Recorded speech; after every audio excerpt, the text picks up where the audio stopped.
It's the only radio network in Nigeria. The network that attracts over 40 million high net worth individuals. Unarguably, the only radio channel that draws key decision makers through incisive and up-to-date news, scintillating sportscasting, and exciting programming. Radio Nigeria Network Service, the haven for discerning investors who wish to reach their target audience at the lowest cost per thousand. Your brand and corporate image deserve nothing less than a sustained exposure on Radio Nigeria Network Service.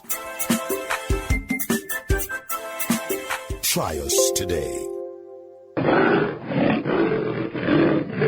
As the roar of a lion reverberates across the animal kingdom, so does the news in the network service of Radio Nigeria reach all the nooks and crannies of Nigeria and beyond.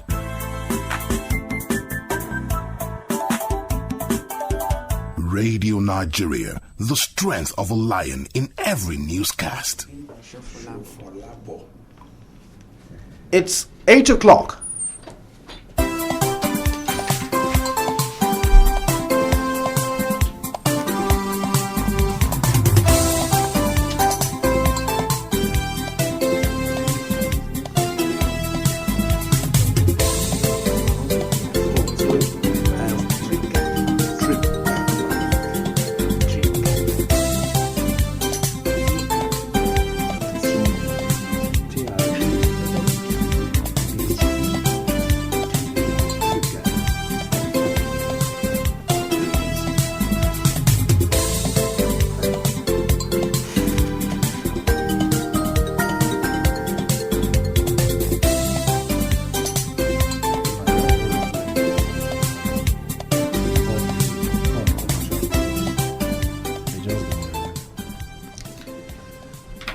Good morning once again and welcome to Radio Link, the audience participatory program on the network service of Radio Nigeria, Africa's largest radio network. Today we shall be discussing and addressing the challenges of rising cost of livestock feeds. My name once again, Olayemi Daniel. Thanks for joining us.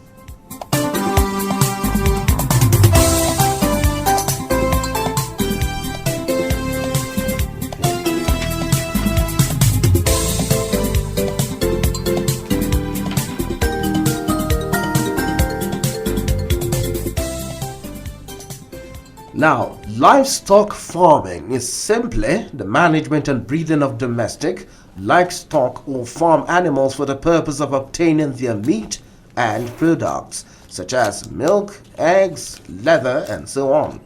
It can also be described as the economic activity that involves raising domestic animals for human consumption and obtaining beef, milk, wool, fur, honey, amongst many others.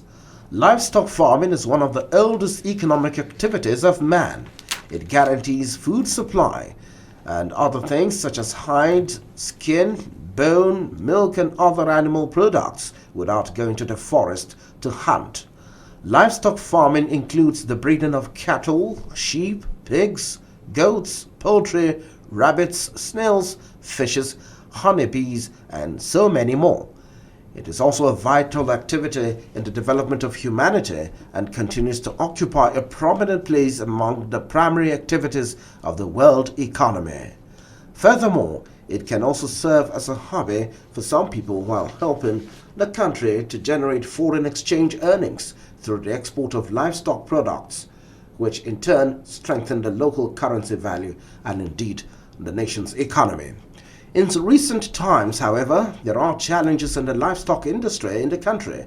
For instance, poultry, which it seems to be the most common of livestock farming, is faced with the challenge of high cost of quality feeds, which also affects the cost of the value chain, such as eggs, chicks, and the chicken itself. This is our focus this morning, as we will be discussing and addressing the challenges of rising cost of livestock feeds. And to speak on the issue, we have major players in the industry. We have with us Dr. Kayode Femi, his founder, Farmalert, a non-governmental organization on livestock monitoring. So you're welcome to the program. Good morning, and then it's nice to be here.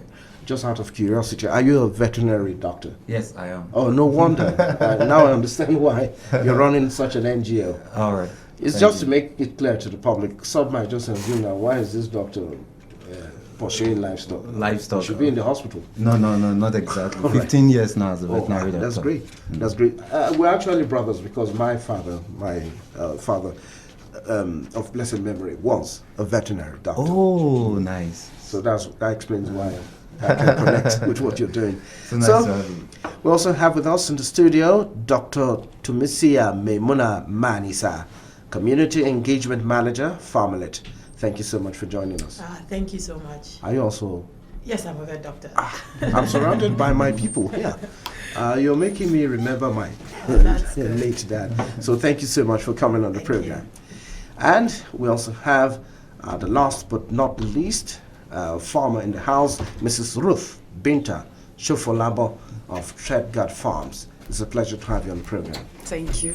You're a farmer this time, not a vet. Yes, I am. Well, you always have to be a friend of a vet anyway. Yes, You're always yes. coming around. We are Okay. friends. So we are still in the same industry. Thank you. Now, for Nigerians, you can be part of the conversation at the appropriate time. We shall open the phone lines for your valued contributions, but we do implore you to be brief and straight to the point when you get through to us, to enable other callers to contribute and to also allow for our guests to respond to your observations.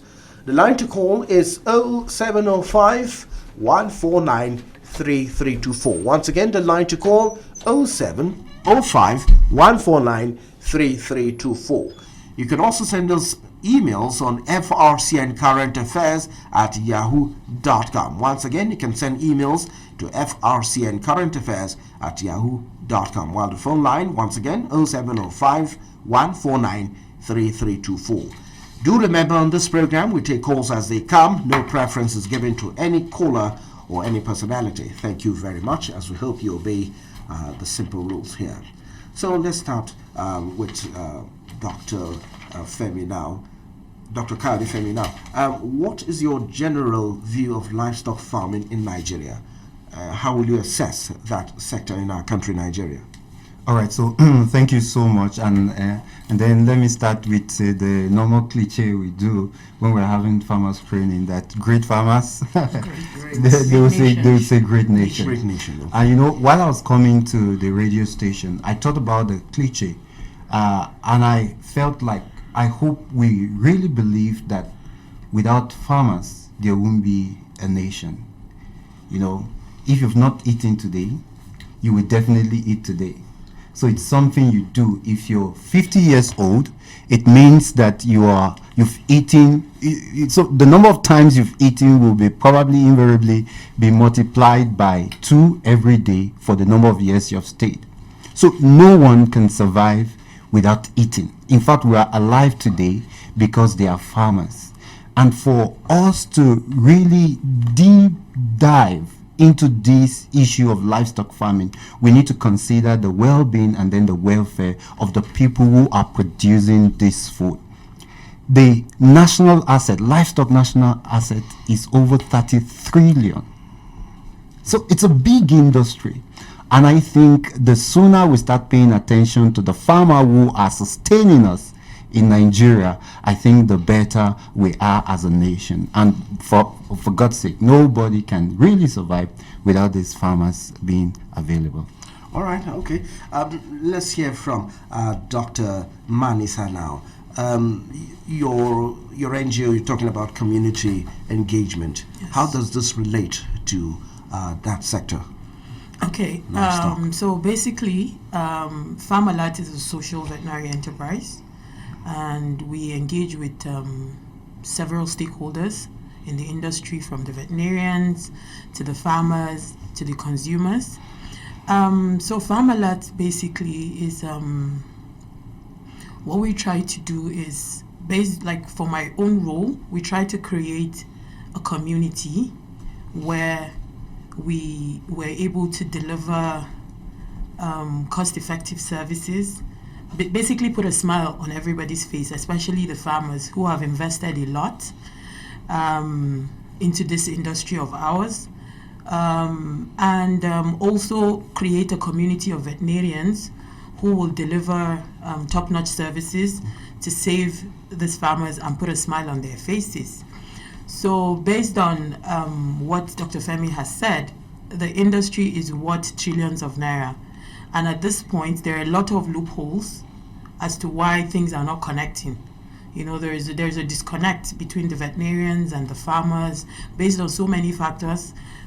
We have the insecurity, we have the high rise in the cost of input, lack of awareness, and so many more to mention.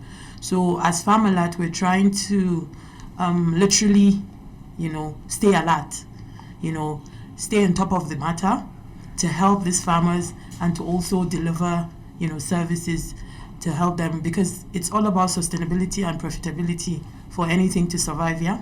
So we literally are on top of the matter to make sure that everybody goes home smiling. Okay. All right, Mrs. Ruth Shofolabo, now you're a farmer in the industry in our country, Nigeria. What are the opportunities in the livestock industry, based on your experience?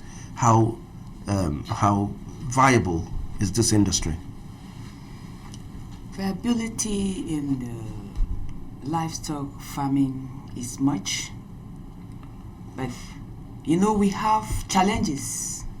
There are challenges, and when we talk about livestock farming, it's a very, very interesting and profitable, but there are challenges to it. And one of the challenges is funds. The main one. Main is the funds, and when you look at the farmers now, they will tell you they don't have money, they don't have cash, they don't have resources to engage themselves in this farming. And why such is because the government provided funds, but it has not gone down to the roots.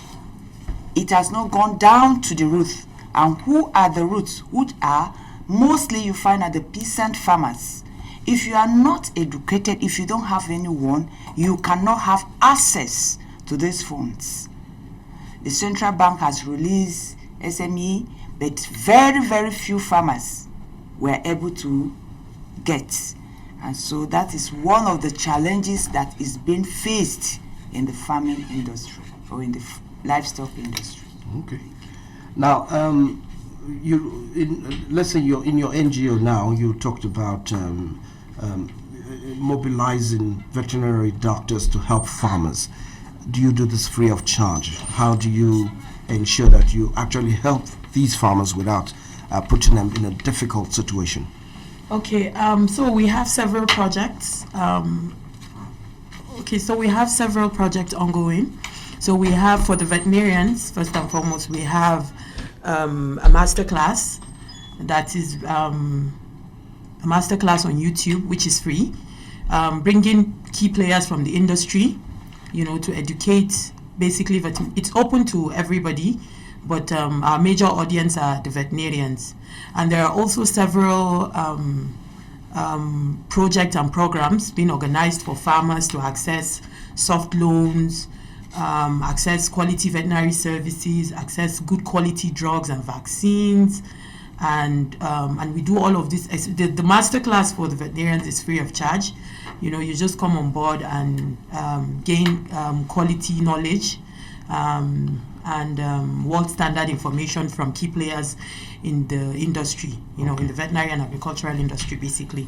And then, as I said, there are several programs and projects for farmers where they can access good quality veterinary services, drugs and vaccines at affordable prices, and also get support from the veterinary doctors in the veterinary doctors in the company. So there are several programs we do. Okay. Yes, we organize for farmers most especially. Okay. Yes. Now let's focus on the particular area we want to. That is livestock farming.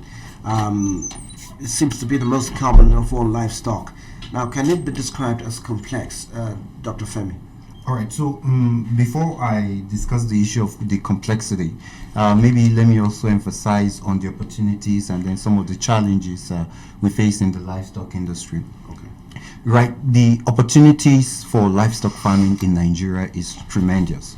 So, right, I'm a vet, and then I play in some circle where I have conversations with people outside the country, right, Nairobi, Ghana, and most often they are envious when I talk, because they understand that the value of this livestock in Africa, right? If you're going to be mentioning the value of livestock in Africa, you have to mention Nigeria. So, we are not like our fathers. Our fathers gave birth to 7 kids. Some of us are giving birth to 3 now. So if the current population of Nigeria is around 200 million, right? And then you multiply that 200 million by 3, then you're probably getting around 600 million. Let's say 100 million dies. So we're looking at it. There's a forecast that by 2050, we will be 500 million. One of the most populous, maybe about the 3rd populous nation, I think so. worldwide. So everybody sees, the whole world sees the potential of this growth, and they understand that everybody eats. So if we're still having deficits in feeding our population now, it means that if anyone invests in this livestock farming, there's a possibility, if you're not overwhelmed by the challenges, that your investment grows. I also want to discuss around what the challenges are, just to give a brief background before I state on the complexity. Yes. Right? I know Mrs. Ruth has mentioned the issue of funds, right? But as a vet, having played in the industry for around 15 years, right? I've seen funds wasted, right? I've seen people with 100,000 beds, and there's a pandemic, there's an avian flu everywhere now. I've seen farms, 500,000. Just told me that the largest farm in the major city here closed down. Like, it literally closed down for disease outbreak. So fundings are important for smallholders farmers, but there are funds in some people's hands, but those funds are being thrown down into the drain because of disease outbreak. The issue I've also discovered, other than the issue of disease outbreak, the issue of knowledge, right? So every business is driven by knowledge, right? If you don't know what to do, you will lose your money, regardless of the tons of millions you have invested in it. I have seen a common misappropriation of vaccines, broken chain vaccines, close down an entire farm, right? Because you don't know what to do, when to do, what you need to do, and how to. Yeah. And don't forget, in Nigeria, one of the complex things that is plaguing the farming industry is also the issue of staffing. Okay. Staffing as in quantity or quality? Quality. Okay. Quality of farm hands. Oh. Quality. You could literally watch the person you hired, and you're paying on a monthly basis, shut down your investment. This is not in one farm. This is not in 2 farms. This is not in 3 farms. This is almost like a national issues that all farmers talk to us about. Then, of course, the issue of insecurity.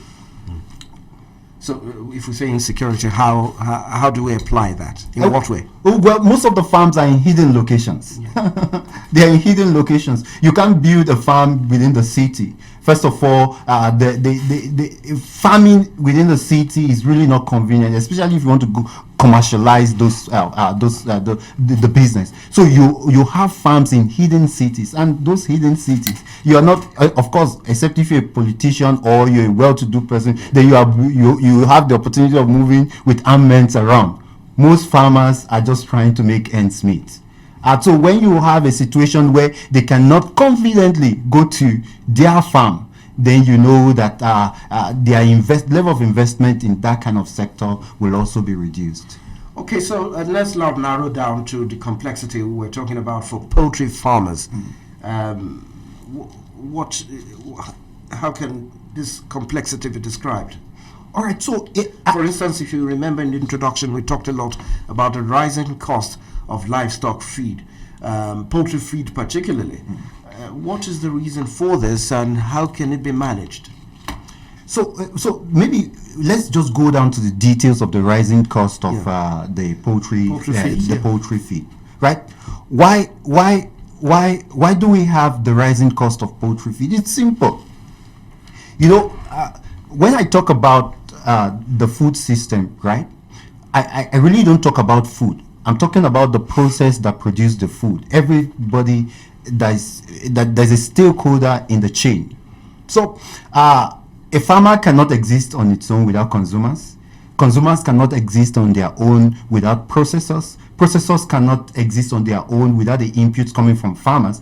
And farmers cannot exist on their own without people who supply the raw materials for them to farm. One of the basic raw materials, unfortunately, but commonly so, right, is maize.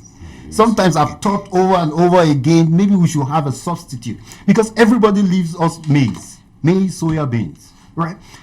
I've watched within the last 3 years, seen the price of maize rise over 100%. The normal poultry feed we usually buy 3-4 years ago of around 3,000. The same poultry feed is now 9,000. Like 9,000. Now, how do you expect a farmer to cope? And the reason for the rise in these prices is for the rise in maize, the rise in soya beans. What even now made the drugs and the vaccines a lot more expensive now is the rise in our dollar. Right? 3-4 years ago, the dollar wasn't sold at the price it's sold now. So this is what's making the whole industry complex. And most farmers, you know, I'm sure a lot of farmers will call in. Most farmers are really perplexed because they are trying to battle with the issue of disease. They are trying to battle with the issue of their staff. They are also trying to battle with the issue of raising funds to ensure that they break even. An average farmer's prayer now is, let me just break even and not collapse. So that's what's really making the industry complex. Okay, now, Dr. Femi just talked about maize being one of the major components for poultry feeds. Dr. Manisa, do you see a possibility of having an alternative? I've thought about it literally the way he said. Yeah. I wish there was something that could be substituted for maize and soya bean, but unfortunately, I don't know. I don't know if eventually something will come up.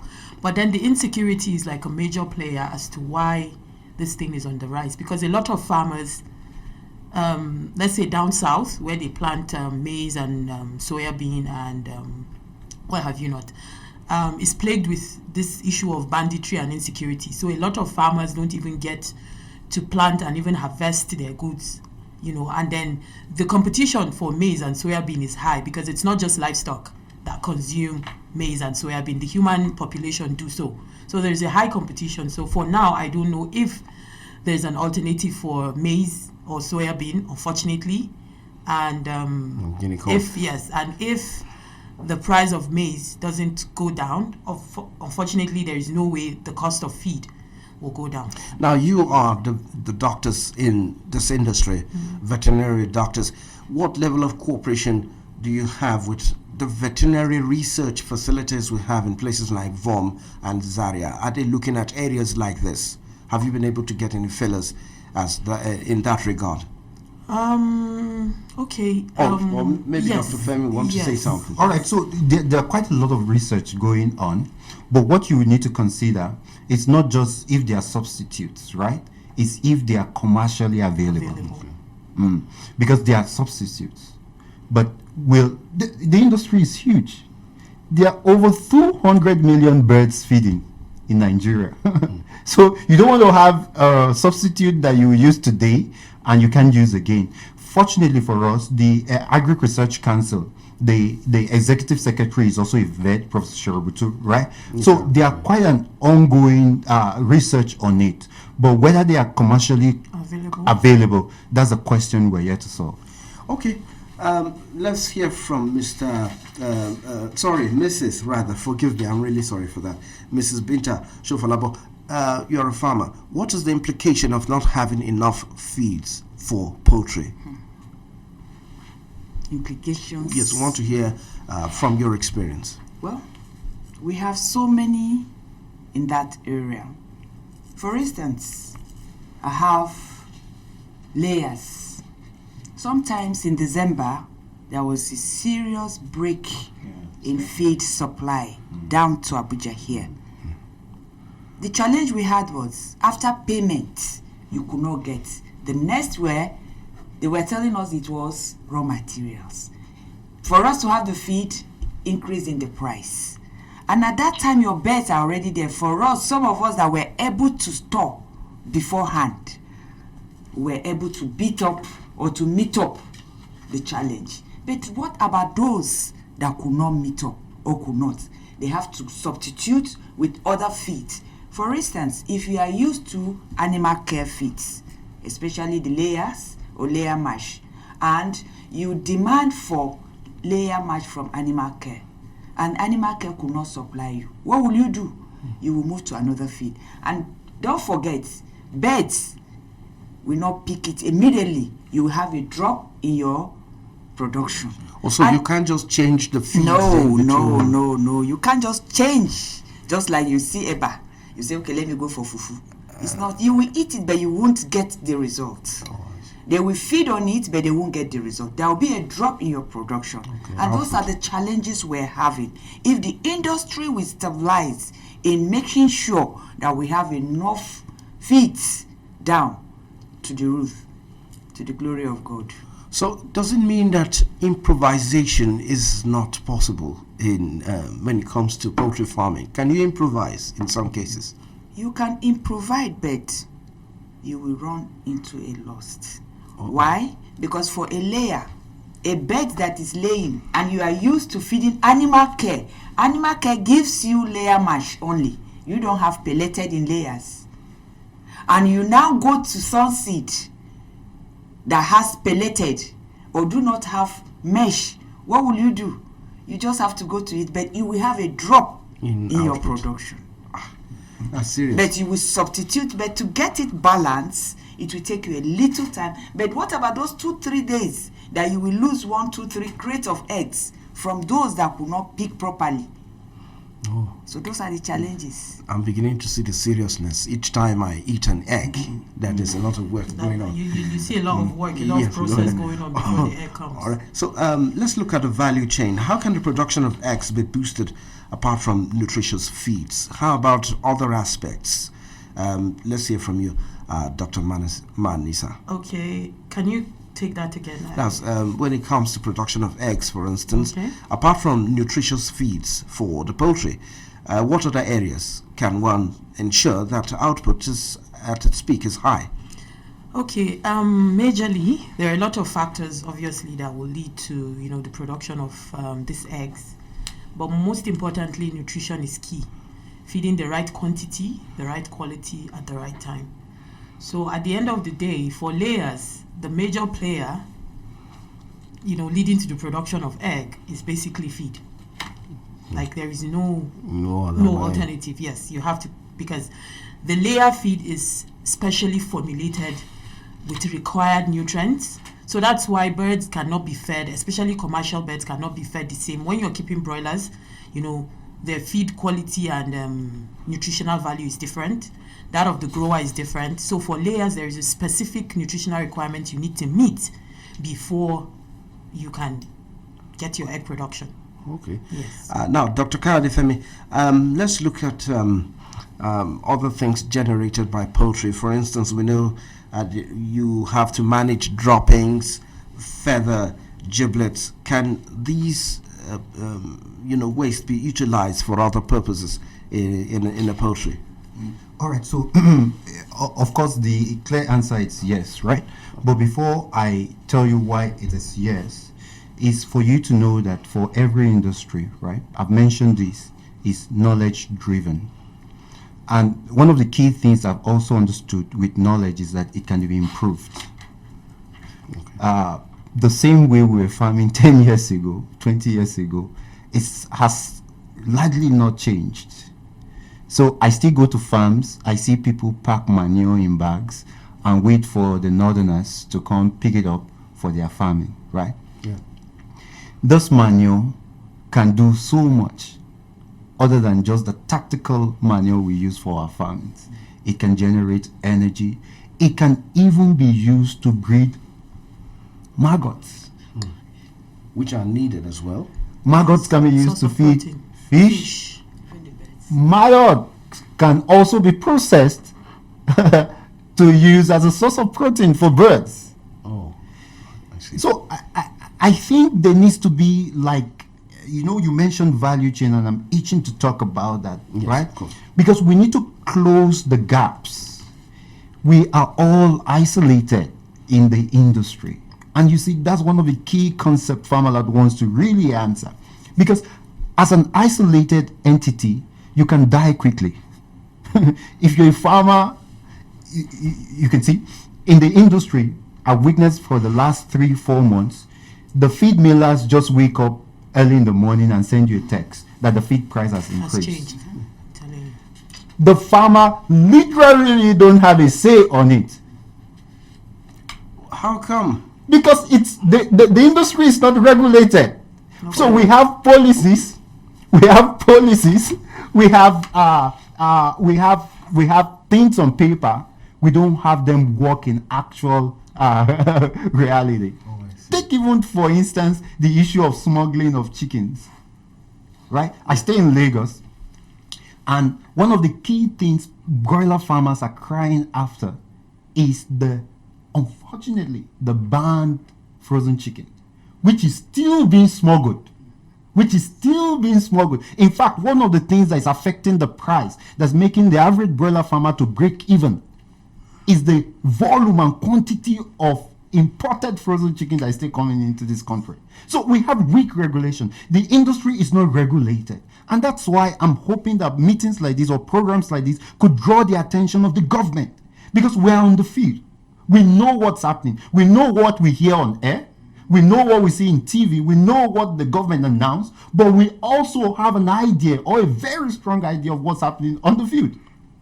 There are no regulations. So the feed millers can wake up in the morning and say, my feed price has increased by 1,000. What do you do to your 100,000 birds? What do you do to your 50,000 birds? There's nothing. You have two choices. Either you close it down or you buy the field. And what I've noticed is that the farmers keep adjusting. All right, so let's see if we can survive. Then they increase it again. They've increased feed in this last 3-4 months almost 10 times. Very true. 10 times. Yes. Mrs. Ruth Shofolabo, Yes. I'm forced to ask, how are you coping? For instance, it even takes us to the next question. How come farmers don't unite enough to see how they can look at this problem, find a solution? For instance, we have Farmers Association, rice farmers, they come together. We even have an all farmers association and so on. We even have the good. poultry farmers association. Do you usually address or look into these issues to find a solution? In fact, the Poultry Farmers Association, which is the PAN, we have a branch in Abuja, we have in Nasarawa State, which I belong to. Yeah. It's just unfortunate that the leaders are not cooperating.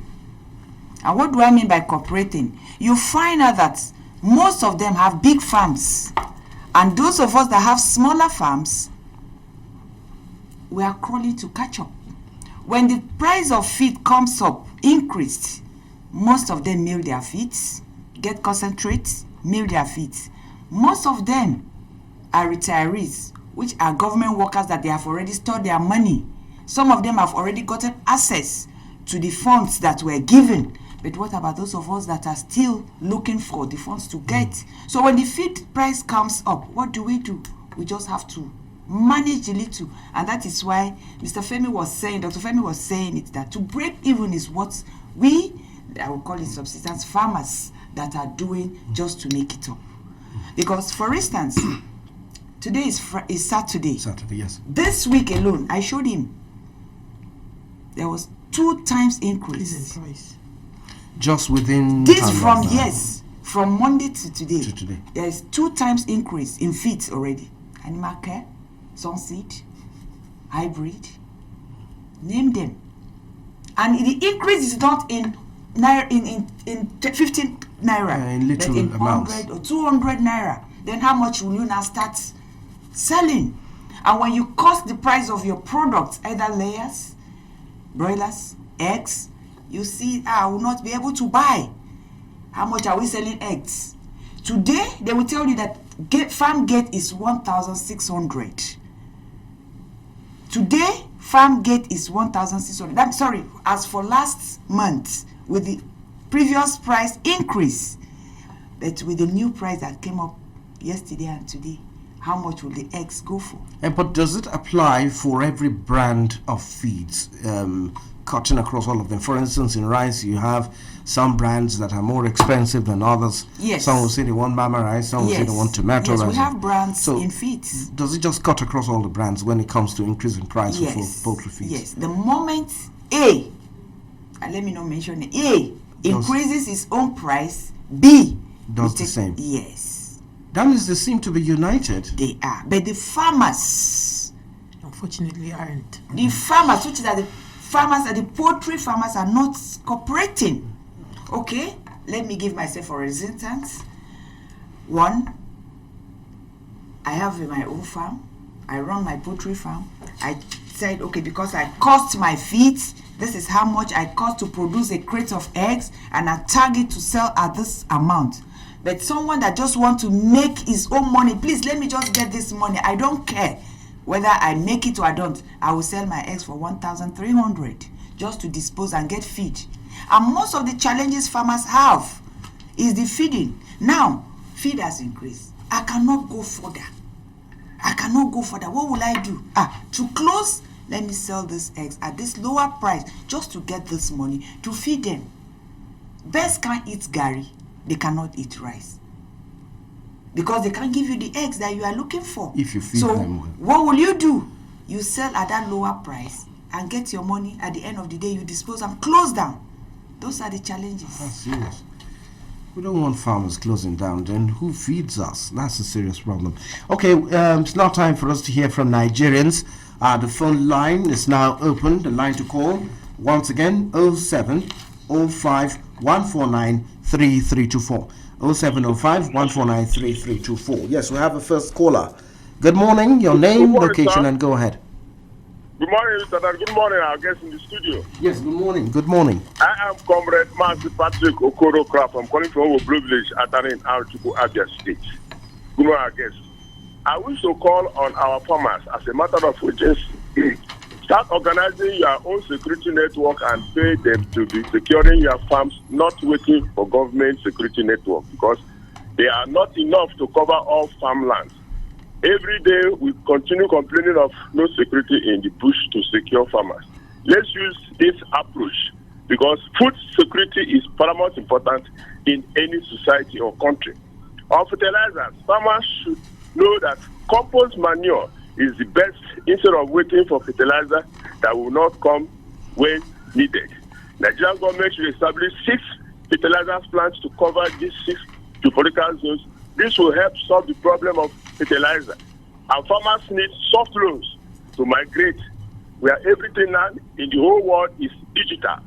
We should stop this issue of seasonal farming work. We need what we call 24 hours farming. That is from January to December. Let's have all the products, whether rainy season or dry season. And we should also encourage dry season farming. Now, Madam is complaining about the seedlings and the high cost. You know what is happening now in the market? A bag of onions is nothing less than 30,000. But when onions supply, you see the onions that the same chose was buying 30,000 naira, used to be 10,000, 15,000, 8,000.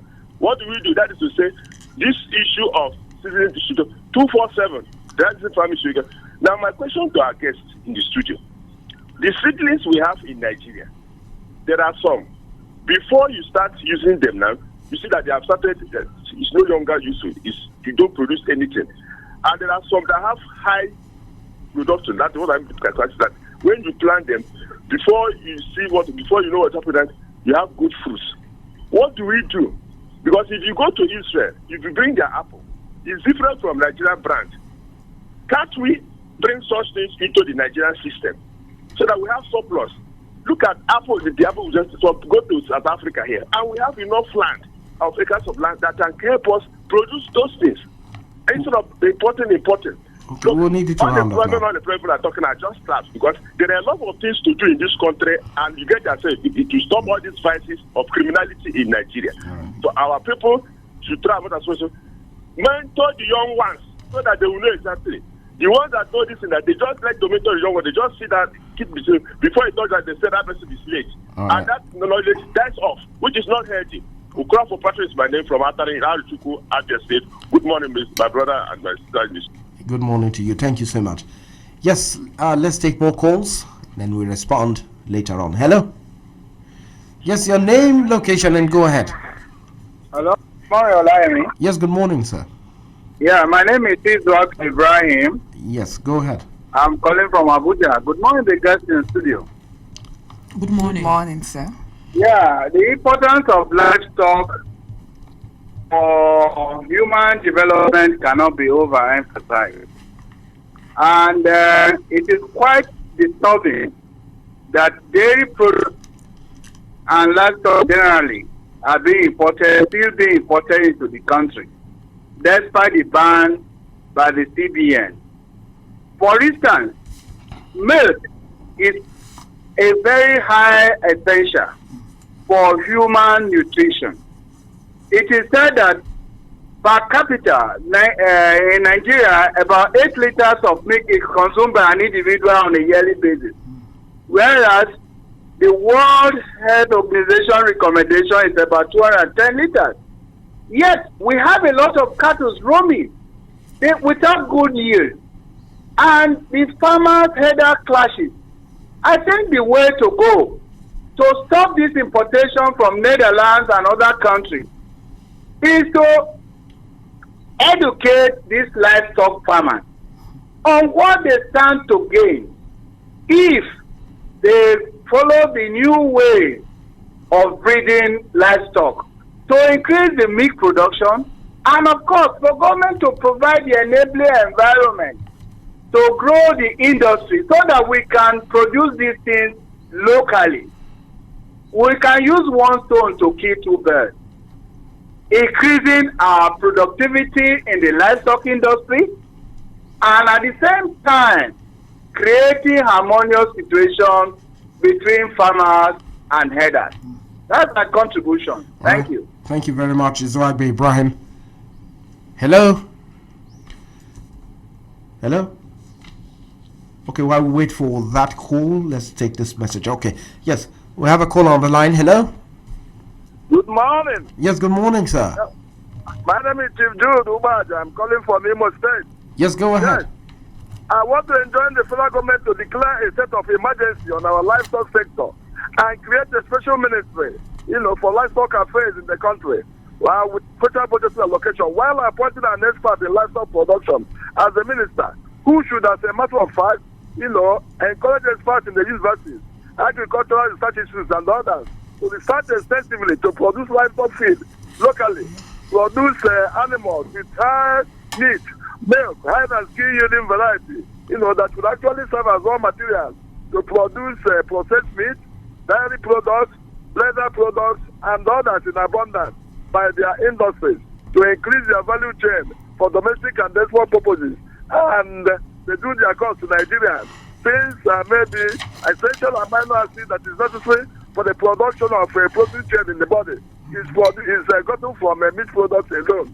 The federal government is equally enjoined to pay special attention to the livestock industry by setting up special funds, for livestock in this country that can be used to grant loans to farmers, just like their counterparts in the crop production are being given, so that they can produce these products in abundance, while also appointing one veterinary doctor to every community who should, as a matter of fact, help farmers in case of sudden disease outbreak that can discourage them, particularly in the rural areas, where a particular disease for local farms called Ogunakwa in our local palace gives them in abundantly.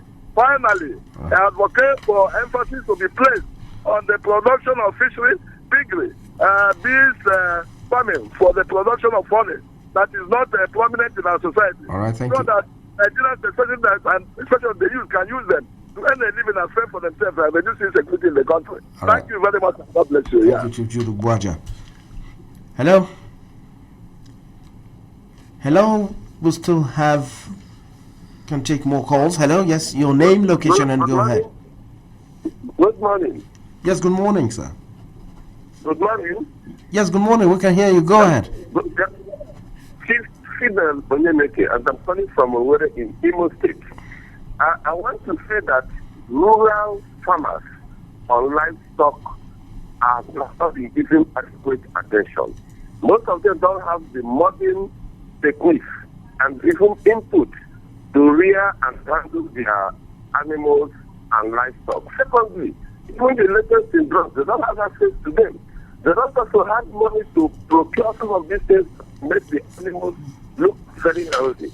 I want to suggest that there should be a channel to reach them, identify genuine rural livestock farmers, and sensitize them too, and also render the public enlightenment so that they will know the modern ways of carrying out their activities.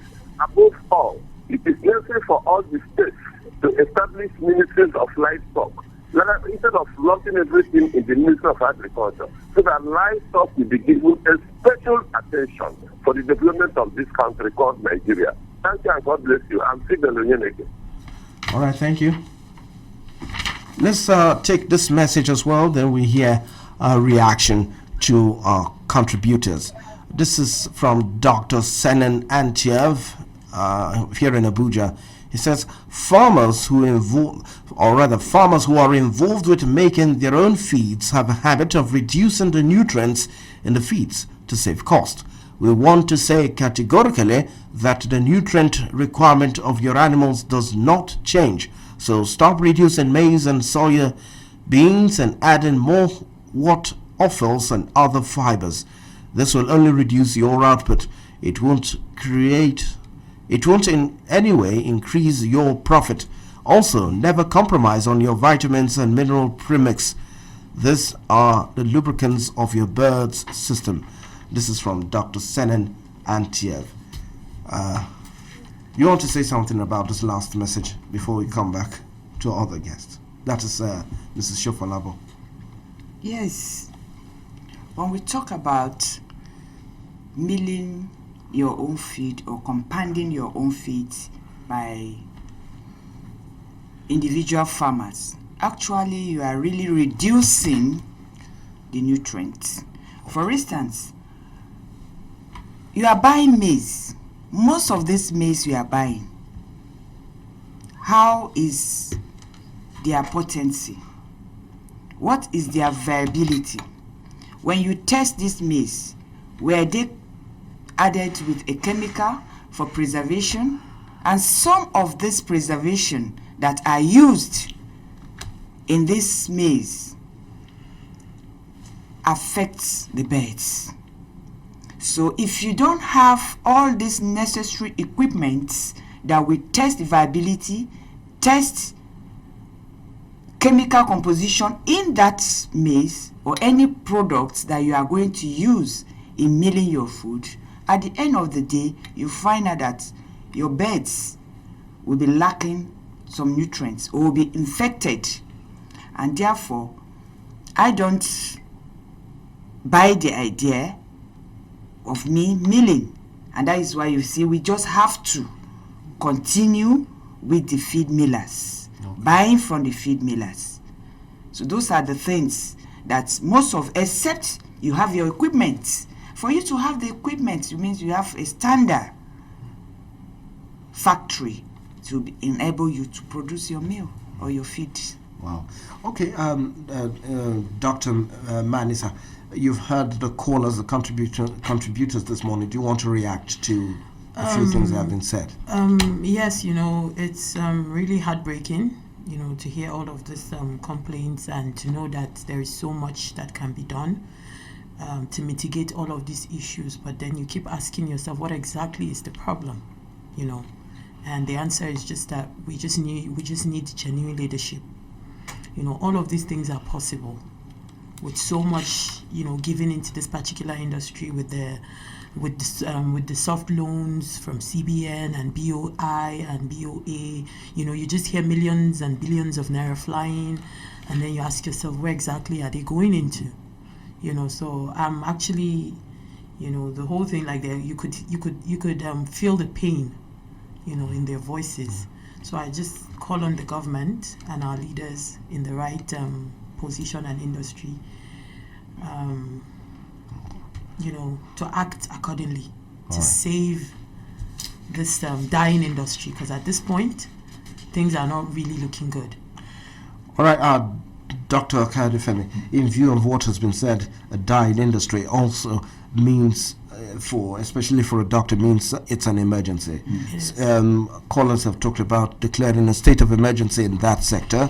Another caller talked about the need to establish a ministry, particularly for livestock or poultry, as the case may be. What is your opinion about this? All right, so I think that's the right thing to do. But my concern with that is that I hope the state of emergency will not also be politicized, because that's the key issue, right? Farmalert processes an average of, let's say, 1,000 farmers' requests every week, and so I'm very conversant with their pains. She said that you should not mill your feed. And the key question I ask is, so why do farmers mill their feed? They're trying to run away from dying. Between January 2021 and January 2022, I can conveniently tell you that over 20 to 30% of our farmers have closed down. I see the statistics. So why are they closing down? They cannot break even. One of the callers from, I think the one from Abia, mentioned that you should get your own security, right? I look at it. The cost of input is already high. The cost of losses is high. Avian flu, farms closing down. You will not get security by telling them you're a farmer. You will get security because you can pay for them. So if you're now telling us that what we need to do is to get our own security, then I know that for the average smallholder farmer or for the average medium-sized farmer, it's tough for them adding more expenses. What I think we need to do? We can't work in isolation in this country, right? Everybody, somebody said the biggest thing with the chain is the weakest link, that is in the weakest link, right? Everybody has its own role to play and must play that role in a food system. So there's a reason why we pay taxes. There's a reason why we do what we do. There's a reason why we're contributing. An individual, because the road to your farm is not good, cannot invest billions in building roads to his or her farm. There are substructure the government needs to come into and do those things. Security, well, your own local security, it's fine, but it's not mainly the issue regarding the farmers. It's something the government needs to take on and tackle headlong. So when they say declare state of emergency, I'm in support of that, but I'm in support of also that state of emergency does not just become something in paper, and then somebody looks at it as an advantage to head the ministry. You know how people appoint, and then cater away with funds. You hear billions. You go on the government side. You hear billions that has been given to farmers, and most of them are farmers that are ghosts. They are really not farming. You go, you see that I have 10,000 farms, I have 20,000 farms, and then you go on the site and you could not even find a pigeon. So here's it. I advise the government, right? Don't pay lip services to these farmers, because what we're doing, we're imploding the production, the output. Somebody was telling me, a vet doctor was consulting for a farm, 100,000 capacity farm. They closed down again last week. He said they sold their stock. They want to convert it to real estate. If population is rising and farmers are going down, I fear a time where we will have to leave our food system to foreigners, and it's gradually happening. I mean, isn't that almost compromising the entire system of a country, where you have to be fed by, outside the country? That's serious. So government needs to come down from their high horses. There are things happening at the grassroots that some of us who are there are very worried about, right? And we need to pay attention to it.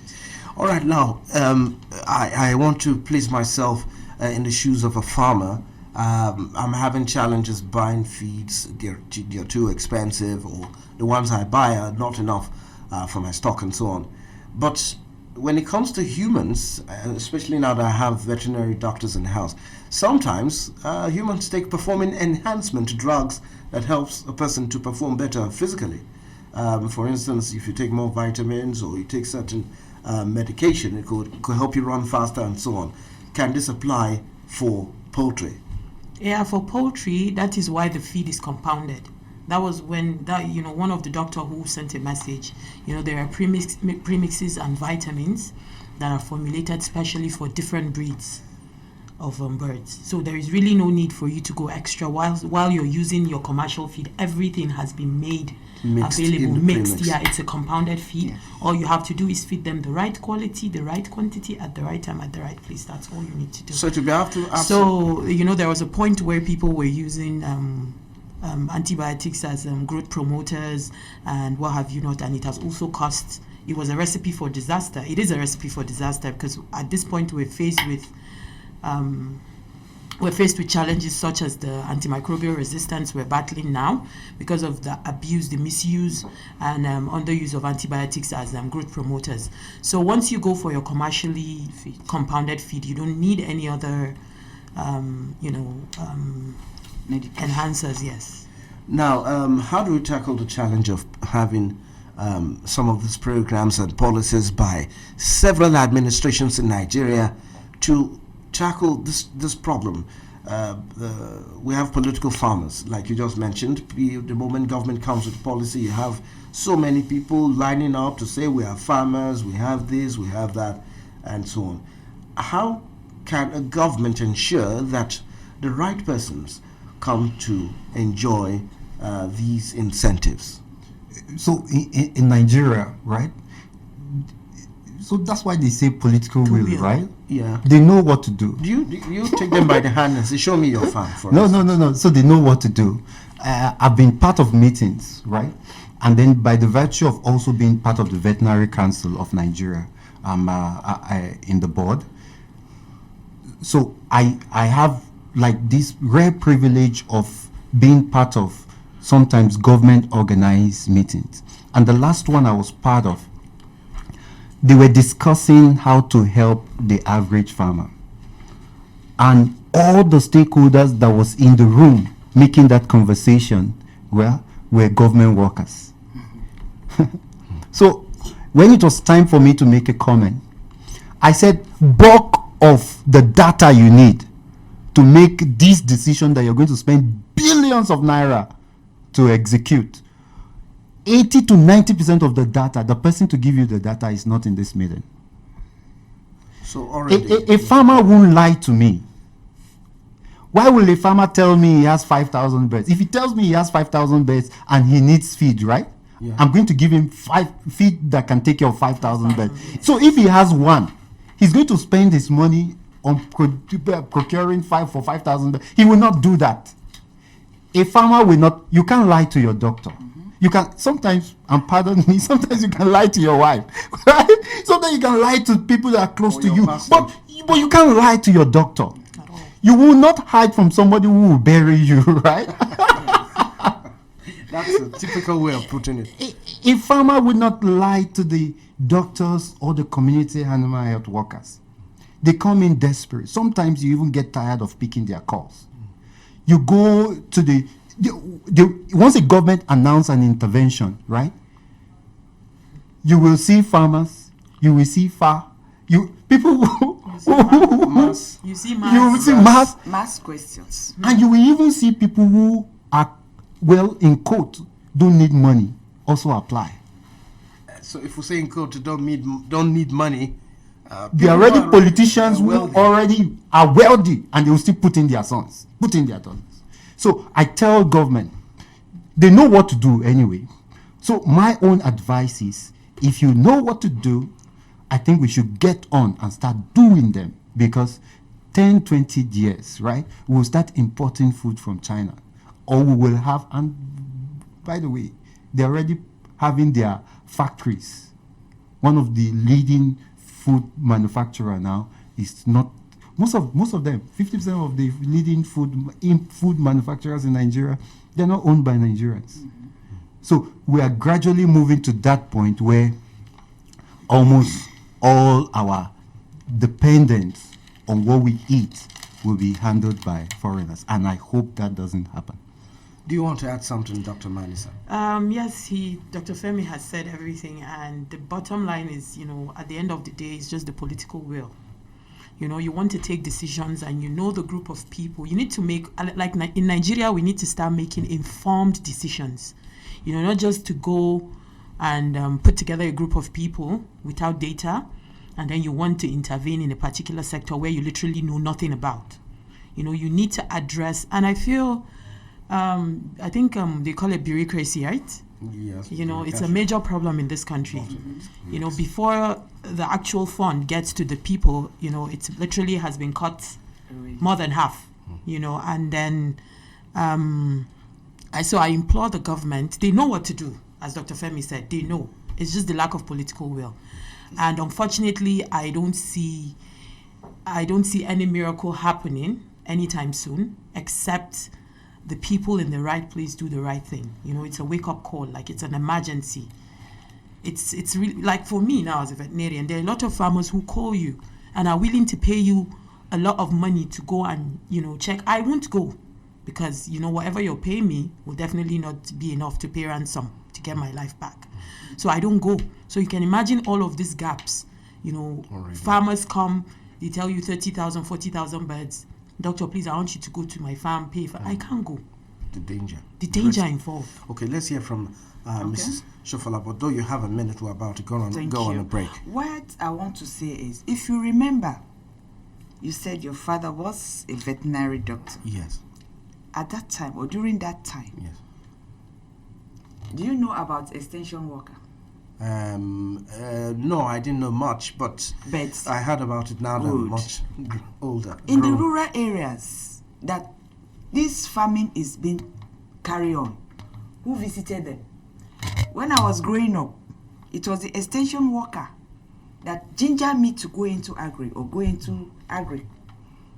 Because they will go to the grassroots, see to the need of these farmers, come out to the government.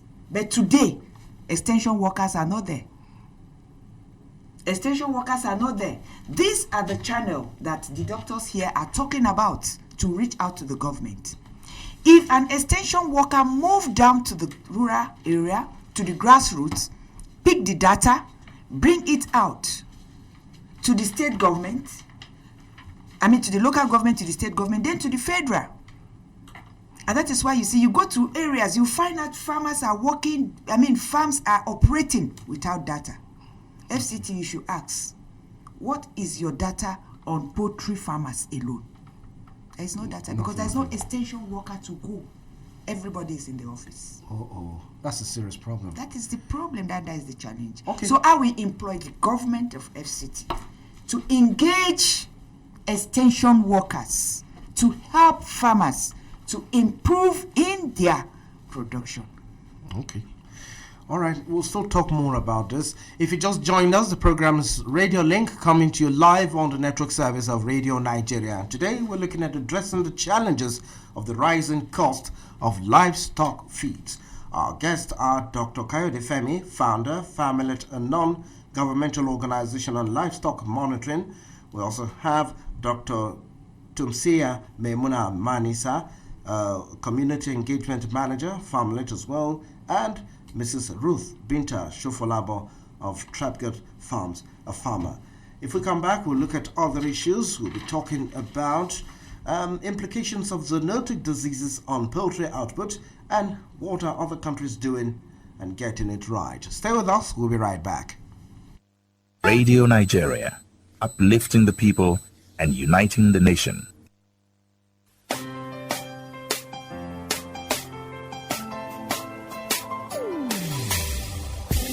Hear the call it change, stand up, Nigeria. Change is here and it's going to stay. Change begins with you. Oh yeah, make me go. Don't you so let the change begin from within.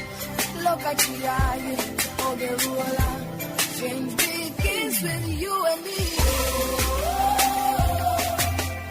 Change begins with me. Change begins with me.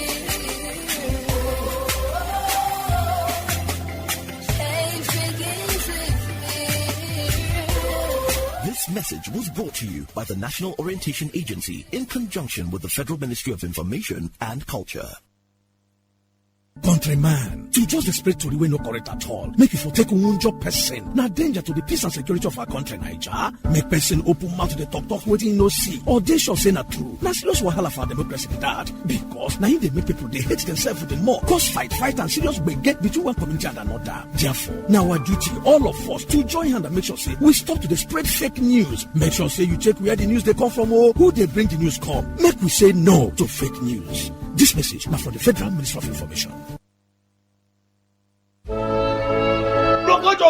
Local joking, madam. Now where you go? Now local joy they go. I be no kidding. Now local joy they go. Oh yeah, now you want to be this now? Okay, how much be local joy? Now only 1,500. 1,500. Now. When do we enter for 600? Madam, now before be that one now. You pay only 1,000 naira. Oh yeah, I'm going to say don't the full now. Yeah, enter. But how many people they carry for this bag? Madam, now only 4 people will they carry for that bag. 4 persons. You know say Corona day. Government talk say make only 2 persons they sit down for back seat. 1 person go sit down for front seat. I mean, we don't know. Madam, now government and they give me food chop. Nobody fit carry 3 for this back seat. Now 4 with the carry job. But nobody here is wearing a face mask now, Oga. Even you Agbero, you know they wear face mask. Madam, you don't do. Corona don't go, job. Corona don't go. Now we they draw ourselves for. You can stop the spread of this virus if we say no to commercial bus and taxi drivers who for their own selfish interest want to force us to jam-pack ourselves inside their vehicles. It's your money. You have a right over it. This message is powered by Radio Nigeria.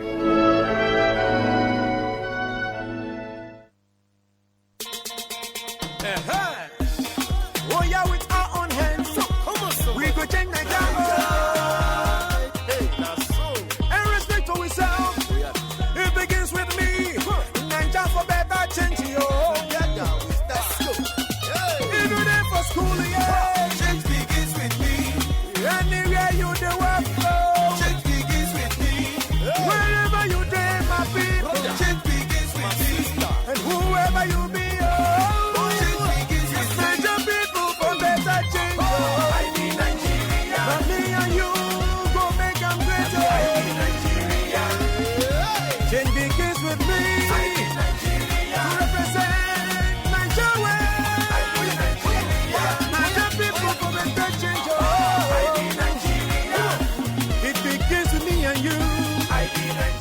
Now, National Orientation Agency plus Federal Ministry of Information and Culture bring you this message. Nigeria is filled with cultures so beautifully diverse. People so creatively endowed. Land so richly blessed. But all these means nothing in the face of violence. Let's live in peace, for only in peace can development happen. The labor of our heroes past shall never be in vain. Let us serve our fatherland with love, strength, and faith. One people, one nation. This is a public service announcement from Radio Nigeria. Fake news which is shared for malicious purposes is a danger to our peace and security in Nigeria. Misinformation as fake news is a serious threat to our hard-earned democracy and promotes hatred and misunderstanding between our communities. We are all responsible for stopping the spread of fake news in its tracks. So, always check the source and credibility of any news item. Say no to fake news. This message is brought to you by the Federal Ministry of Information.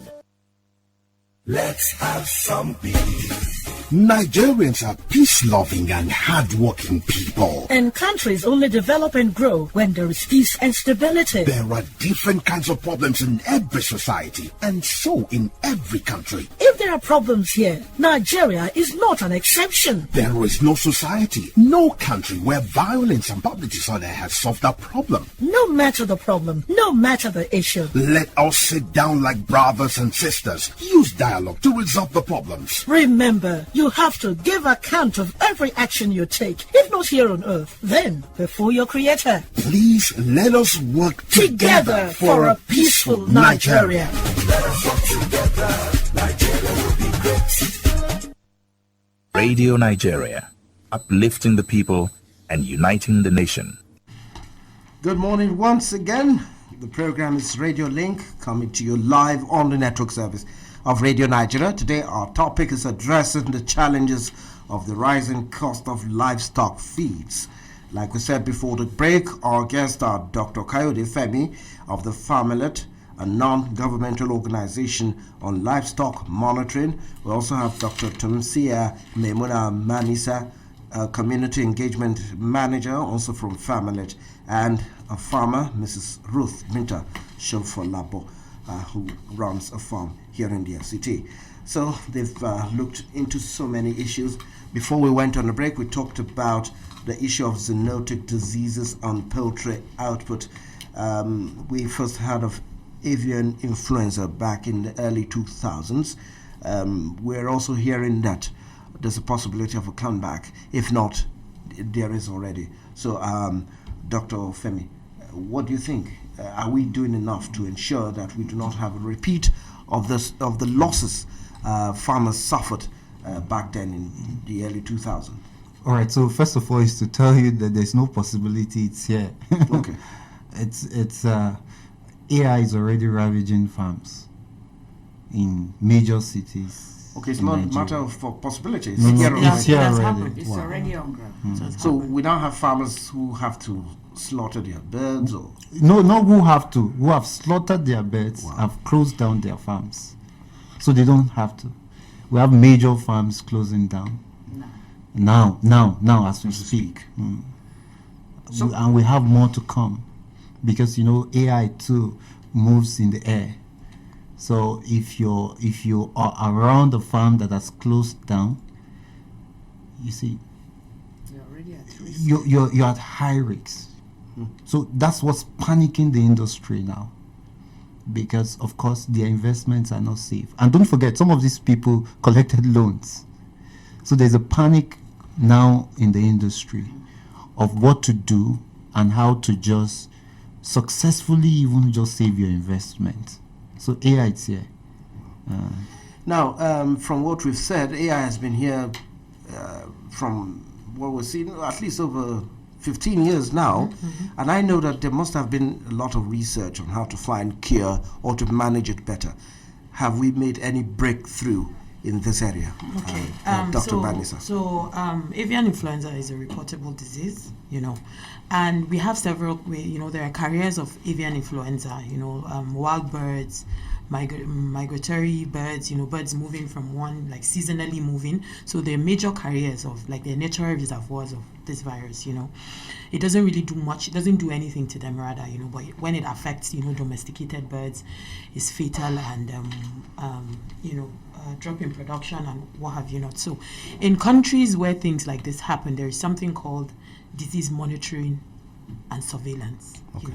It's like having your ears and your eyes set out to look out for these things. Like, it usually has a pattern. The disease it has a pattern. There's something called epidemiology. When you study the pattern of a disease, its occurrences, and that's the way, that's the way forward to make informed decisions on how to tackle it going further. So in Nigeria, unfortunately, disease surveillance and monitoring, I would say, is almost non-existent, as to why we're still plagued with this particular disease, costing people millions of naira. And most importantly,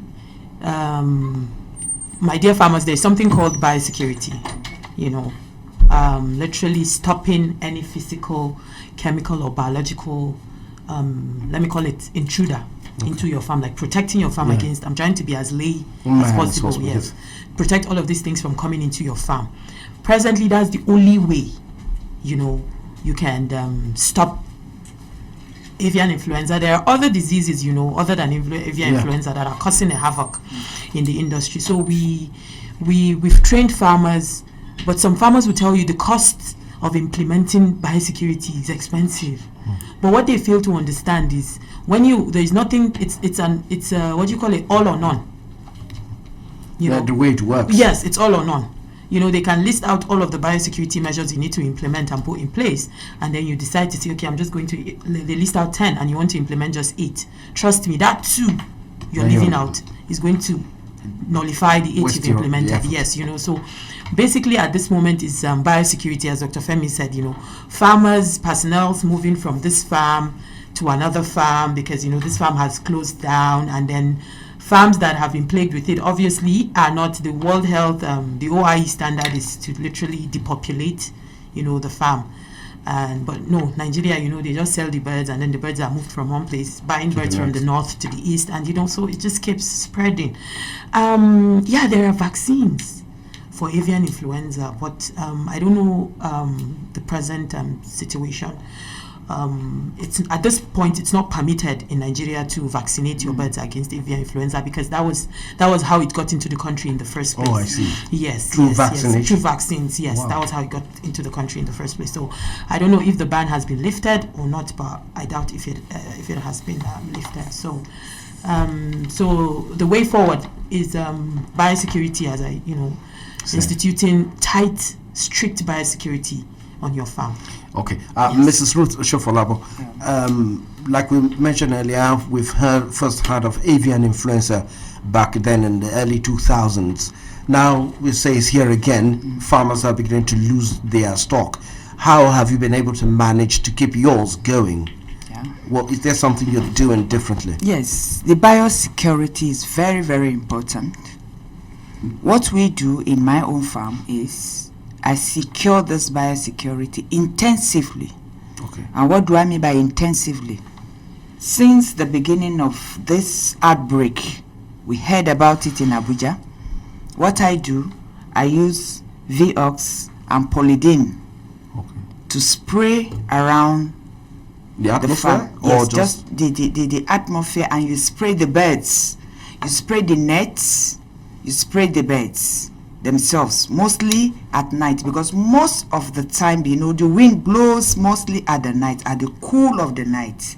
So during that time, those diseases, the virus, because they are virus or viruses, they moved around at that material time. So what we do, we have our dip, you spray your vehicle, whosoever is coming in, you make sure that this person is being disinfected right from the entrance of the gates.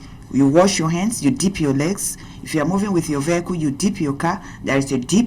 Okay. You move in with your dip. You spray the vehicle. Okay. You as a human, you have to wash and dip your legs before you get to either the receptionist. Okay. Before you get we don't allow anybody to move into the pen. You cannot go into the pen, no matter who. Even my husband. Oh, I see. He won't go to the pen, except if he will change to the farm dress. Okay. And make sure that he disinfects himself properly before he gets in there. I will do that because I know what I'm supposed to do. I will get my jacket, put on my overall, wear my boots, and then go into the pen. So the biosecurity is very, very important, and to the glory of God, I think I'm practicing that. I've not had any cause any challenge to regret in that area. Okay, please can you, just to educate you, pen will mean? Sorry? Pen will mean, the meaning of pen. Pen means the house. For instance, this is a room. Okay. This is an air room. Okay. Or an air room. Okay. So we call the pen where these birds are dwelling. Okay. Is the pen. Okay. All right, just to help us to be more educated in this area. So the line is still open for calls from Nigerians to be part of the conversation. The line once again 0705 149 3324. Hello. Hello. Hello, are you there? Hello. Hello. Good morning. Hello. Hello. Yes, good morning. Go ahead, sir. All right, good morning. Yes. I am Chief Charles Obioha from my hometown, Umweke Owerenkwoji. Yes, sir. I'm appealing to the federal government to complement the efforts of the Nigerian farmers with the youth corpers who are being posted to schools instead of helping in our farms due to agricultural fields. Many of them we have. I feel that as far as the National Youth Service Corps is a continuum, it's a continuous process. Those who are going out are having people who are coming in, that they should handle the affairs of agriculture in complementing the efforts of the farmers. Again, the pharmacies, Nigerian pharmacies, should liaise with the alternative to medical unorthodox alternative to orthodox medical practitioners to produce animal drugs that could be used in the treatment of certain diseases like coccidiosis, Newcastle, elephantiasis, and and so on and so forth, so that our agricultural products will be lessened. That is in the price. Another one is the federal government should provide electricity so that it will help a lot in incubation and the breeding of the animals, instead of the farmers making use of generating plants that could be serviced and the fuel, which is now costly, that will now help them to produce agricultural products, and especially animal husbandry in large quantity and cheap prices. Thank you and God bless. Thank you very much. Let's take one more call, then we'll come back to the studio. Hello? Hello? Hello, yes, good morning. Hello, good morning. Good morning to your guest. It's Radio Mama. I don't know, calling from Jos Plateau State. Yes, please go ahead. I advocate for the federal government to introduce a robust national health insurance scheme for livestock. So that they don't have to pay from their pockets. Because what is happening now, the veterinary services are so expensive that some of them, I've even met some that now mix up whatever they like, and all that, just to cut corners. And that is detrimental to the health of the livestock and even to us. Because it depends on what they put in there. It might even affect consumers of the meat or whatever. Then again, the shortage of feed, which people have talked on extensively. I think this, since the maize is insufficient, that's what is leading to the high cost of the feed. So the government of the day should try to find a way of subsidizing it for them. Then insecurity is another factor. Farmers cannot go to their farms, and then those that have been able to go to their farms, their crops are sometimes destroyed by bandits and herdsmen. So these issues have to be addressed. Then another problem is the intervention. Some of the interventions, the government, they have a good intention, but sometimes it doesn't really get to the real farmers. It's taken over by political farmers. So just like your guys mentioned about the extension farmers, the workers. Extension workers can be used. That is, they identify these real farmers. Then they get back to the federal government and make sure we have a reliable database. Poor genital potential of indigenous cattle breeds, disease, and land shortage. These are other problems we have. Then the value of the naira is crucial. The CBN should do something about it, to make sure our naira has value. Because everything is anchored on our value, the value of our naira. That's why it's worsening by the day. I hope by God's grace, all these things are addressed. That some farms have closed down, and they have laid off some of their workers, and that is now increasing the unemployment rate we're talking about. So we can't be digging a new hole to fill an old one. All the same, let's not give up on this country. God bless you. All right, thank you. I don't want to go. All right, let's come back to the studio now. Hello? Hello? Okay. Yes, Dr. Femi. The last call I just talked about having a national health insurance scheme for livestock, NHIS. Do you see a possibility? Yes, so in any society that really wants to grow, right, and wants to be sustainable, insurance is a key part. You cannot but have insurance. In fact, money flows in the direction of guarantees. So I almost always encourage farmers, especially when you're in the process of commercializing, right? You need to have something that protects your investments, because there are losses that you will not bear on your own if the insurance were there. So farmers are encouraged to do, but I know what farmers think about when they think about insurance, more cost, right? Yeah. And I consult for quite a handful of some of these big farms. I said, build it in your costs. You have to plan for the worst case scenarios. if something happens that you cannot control, what do you? So that's why people panic, because they know they are not insured. They know the situation, it's out of their control, and then sometimes some of these farmers lose their lives. I've seen the way somebody who was just having barely 2,000 birds, collected loan to raise these birds, and then the bird had issues and they were dying. As the birds were dying, she was also dying. So, because of course everything is tied together. Have an insurance. What I would just also say is that in this country also we need to make the insurance also stronger. We need to boost farmers' confidence that whatever happens, these people will pay. And if we have that confidence in the society, I think it's going to help a lot. I want to also say something around the biosecurity, but I think if you want me to go ahead. Yes, go ahead. Okay, so on the issue of biosecurity, right, that they've mentioned, I think is a key issue. But having interacted with a lot of farmers, one of the key questions I ask is, so why will farmer know so much about biosecurity and not do it? Like the average farmer you call and ask questions on biosecurity, he even knows more than you as a professional. He knows what to do. Yes. So why wouldn't they do it?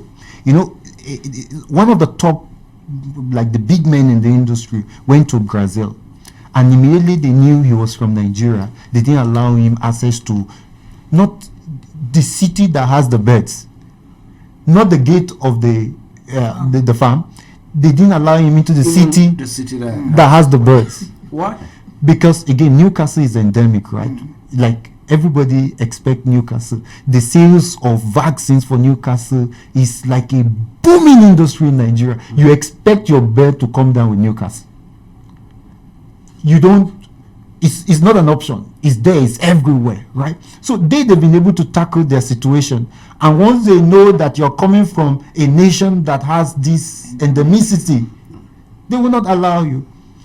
Take for instance, if you're going into the bank where they keep the money vaults, right? First of all, the security in the bank is very high, right? Before you move in, you have to move in through a door that is not normal.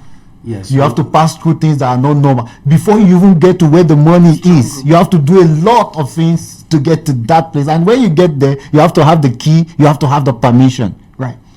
Farmers need to imbibe this psychology. The reason why you set up a farm, build the pen, dig a borehole, pay your staff is for those birds. And biosecurity is just like barn security. Don't allow, farming is not like chieftaincy title. It's a business.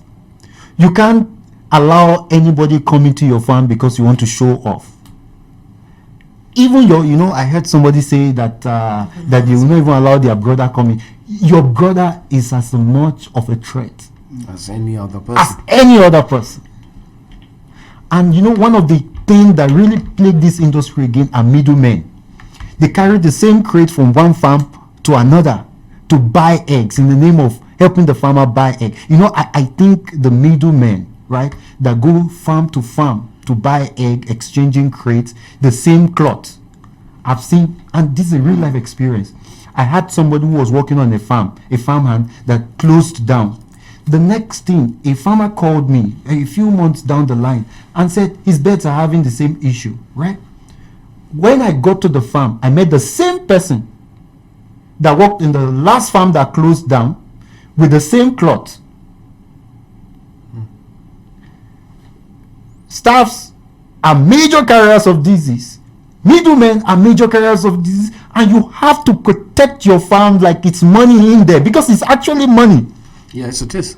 So from the gate, the sign has to be there. This is a biosecured area. Do not enter. From the gate, if you're going to get a staff hand, you have to buy them. I tell farmers, buy them a new set of clothes. The money you're going to spend in buying a new set of clothes is worth more than the risks you're allowing a farmer that just left a farm that has closed to come into your farm with the same slippers, with the same clothes, with the same toothpaste, with the same everything, with the same bag. But how about the use of PPEs? How many farms use PPEs? If you're talking about the number of farms that use PPEs, you cannot count 5% of farms. in other words, it's safer to invest in massive use of PPEs. That's the entire staff could be geared in PPEs. I can tell you the quality of seriousness of a farm by the appearance of the staff when I get there. Farmers need to invest in this. You are protecting your investment. You talked about insurance. We got to this question because you mentioned insurance, right? Yes. PPE, biosecurity, is one of those high insurance you need to have on your farm. Okay. Now, earlier, Mrs. Shofolabo talked about the fact that we do not have effective extension workers anymore in our country, and that is part of the challenge for the industry. Now, Dr. Manisa, you mentioned technology. How about the use of technology to enhance their operations without them having to move into the hinterlands? Okay, at the moment, I think worldwide, everybody is leveraging on technology, especially with the coming of COVID-19, knowing that a lot of things can be done without being physically present. Because even the extension workers, their security is important. You know, their lives matter, and we know that basically, especially in the north, where we're plagued with kidnapping and banditry and all sorts of scary stories day in, day out. Like presently in Kaduna, there is a network of veterinary paraprofessionals. They call them the community health animal workers being created, because these people, most of them live in these communities, so they don't need to actually put their lives, on the road on daily basis to go collect data and so they live with these farmers. They live in that community. They easily have access to the farmers and data, and so creating a network of paraprofessionals, our extension workers, as they call them, is a way forward. And there are a lot of softwares now. Literally, you can have an application be created for you based on what you want it to do. Like technology has gotten that far. Where this paraprofessionals, these community health workers, these extension workers can collect data from their farmers, and you can also have these applications on the phones of these farmers. Literally, everybody has a smartphone now. There is so much we can do with our smartphones rather than just belong to thousands of WhatsApp groups and what have you not. So you can leverage on technology however you see it, in a positive way. So we can have data collected, so we can make informed decisions and stop making blind decisions about things we know nothing about, and that's why it all ends up in a dead end. So technology is a way for, like in Kaduna now, as I told you, we have a network of community health animal workers, a private partnership with the Kaduna state government and one of the private establishments in Kaduna. And it's really yielding, results, positive, like they call it last mile delivery of quality vaccines, drugs, and other viable veterinary essential requirements. So I've seen it work, so I'm sure it can be applied in every other state, yes. All right. Yes, let's take more calls now. Hello? Hello? Name, location, and go ahead. Hello? Okay. We have a caller on the line. Hello? Good morning. Am I on to Radio Link? Yes, you're on to Radio Link. Yeah, so this is Pastor Uzoma Ane. I'm calling from Imo State. Yes, go ahead, sir. You see, livestock farming is one of the aspects of agriculture in which Nigeria has global competitive advantage, because our own cows, goats, and chickens are of special breed, having low cholesterol content, and the leather from our cow or cattle are highly durable. In Nigeria today, open grazing has become more attractive, not because it is the best practice or for economic reasons, but because it is the best way of Islamizing and dominating the whole country. This is why some parts of the country have become apprehensive and will prefer ranching or closed system of grazing. I would rather prefer Nigeria having a committee of professional cattle rearers licensed to operate only in states which have cattle rearing as competitive advantage, in order to allay the fears of some Nigerians which they have against herders. A case where herders are authorized to handle guns is unacceptable and cannot be rationalized with grazing, whether for open grazing or ranching. or closed system of grazing. Pastor I pray that our leaders Pastor will understand. we're trying to narrow down to poultry now, particularly. I noticed that you're talking more about cattle grazing. But for poultry, what do you think can be done? We're talking about a high cost of feeds. Yeah, you see, that is always we are blessed here with green grasses, especially in the south. You see, estates can be portioned out, you know, and cultivate grasses. As a matter of fact, for these llamas, as a matter of fact, and then let the state be recognized, you know, in the global market. So that's the way we can move. All right. Thank you anyway, Pastor, all the same, for being part of the program. Hello? Hello, the line remains open. We're looking at addressing the rising cost of feeds, livestock feeds. And, well, we're taking calls now. Hello? Good morning, my country radio. Yes, good morning, sir. I'm Mr. Ike Kalu calling you from Jos Plateau State. Yes, go ahead, sir. Thank you. You're welcome, our guest. Oh, thank you. Okay. You see, all these things we are talking about, we're in the right direction. But our major problem is we should not forget, once there's no security, if you don't secure people, you don't secure businesses, all these things we are talking about, no development, no improvement, no continuity. If we don't tackle this issue of herders and farmers clashes, we need leaders with strong policy and implementation so that this issue of insecurity will be tackled. We are talking about essential workers that we really know before. Who do you think with the situation of this insecurity, people are managing themselves? Who do you think can leave himself and go? The local government are not playing their part. The state government are not playing their part. If the federal government even make an effort, it will die at the state level, talk less of even getting to the local government level. Whether we like it or not, no security, no food security. Mm-hmm. Whether we like it or not, Nigeria must be secured in all rounds so that you have a level environment to go and practice. You see, everybody has his own problem on ground. We are talking about the production of animals businesses. If you got these people now that produce the animal feed, they will give you their own problem. And all the whole sectors in Nigeria, everybody is living with problems, whether we like it or not. Let me ask you, the Ministry of Agriculture, how much are you giving them as a budget to be able to carry all this implementation and all this assessment? We are constantly living with sensation and even not knowing what patriotism is all about. We are talking about America. Go and check average American budget. Each cow in America every year is being budgeted $2 every day. That is what they give. These are people that are serious in terms of we know what they are. We should talk about security so that Nigerians can be free and do their business at any hindrance. All right. Thank you, Musa Kalo. Thank you. Yes, we can take more calls. We still have time. Hello? Name, location, and go ahead with your contribution. Hello? Hello, Mr. Naimi. Yes, good morning, sir. Yeah, that's Mazoka. Please, I want to find out from our guest. This issue of livestock we are talking, the components of what we use in feeding this livestock.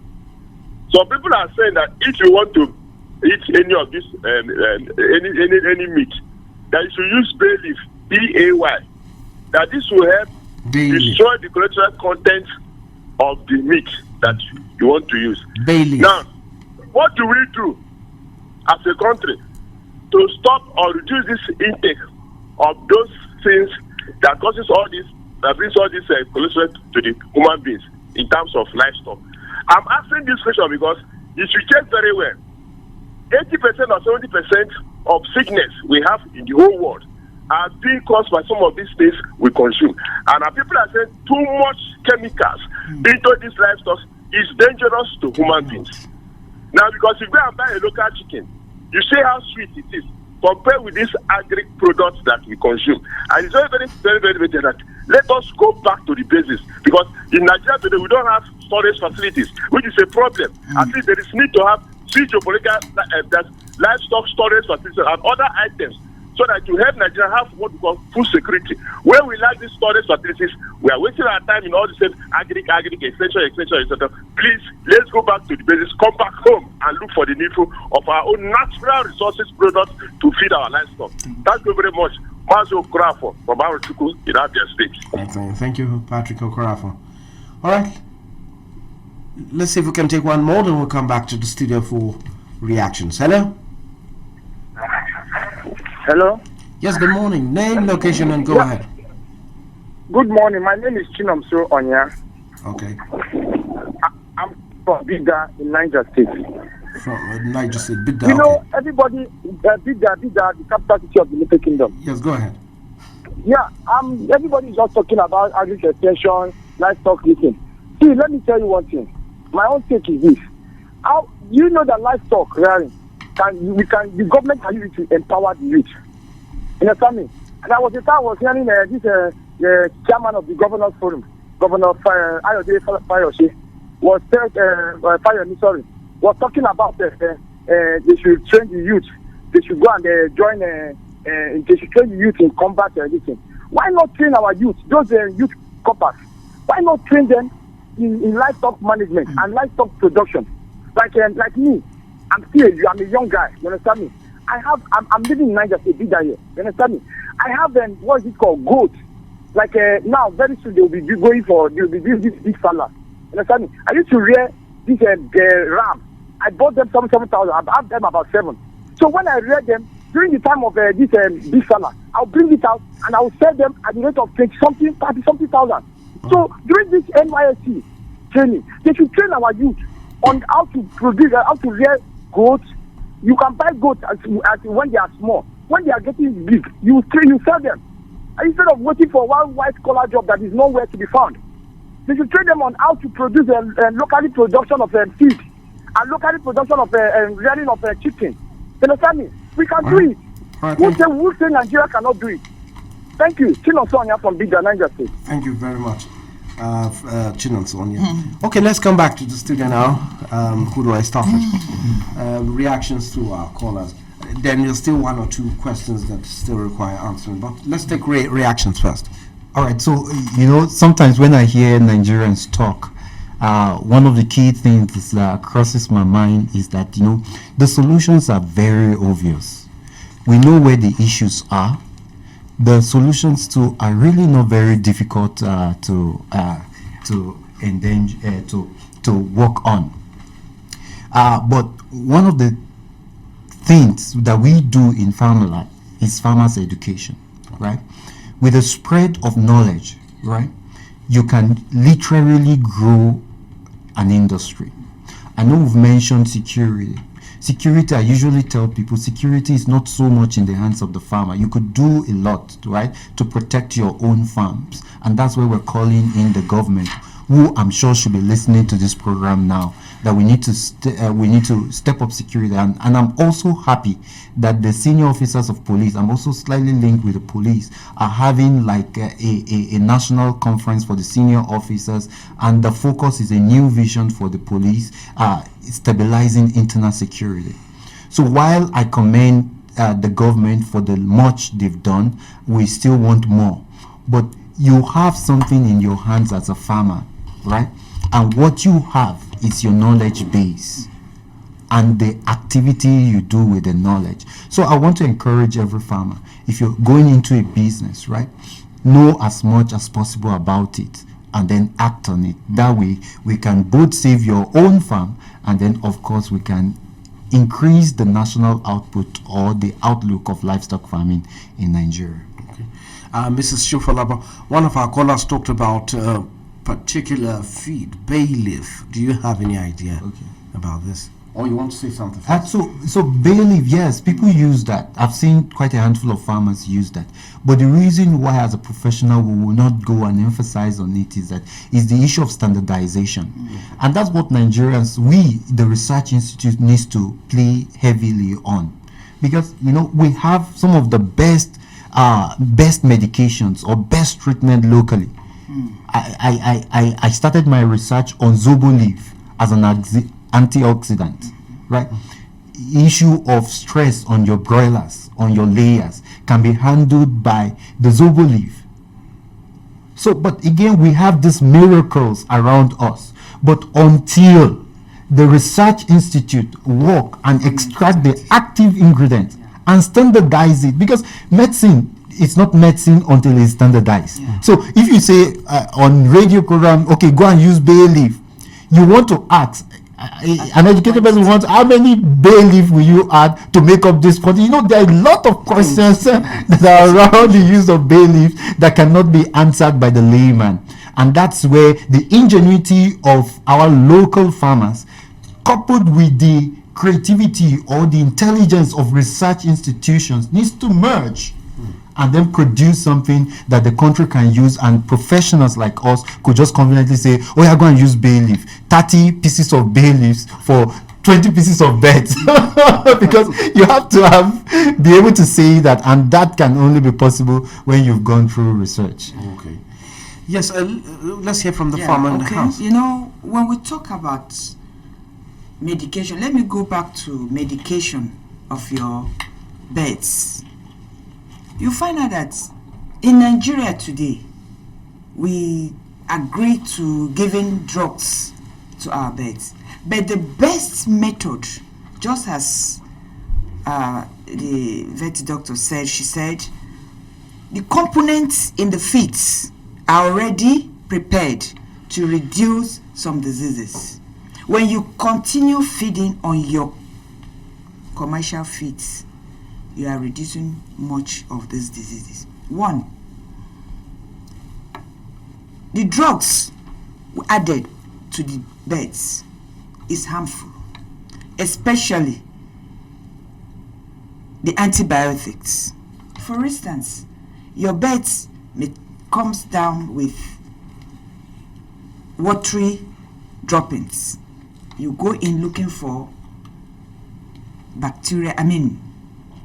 drugs that are to treat. You are giving them in a short while. You dress this bird and put them in the market. A caller made a statement that why is it that these are always happening, and we find out that we are mostly infected through these animals. It's because of these drugs.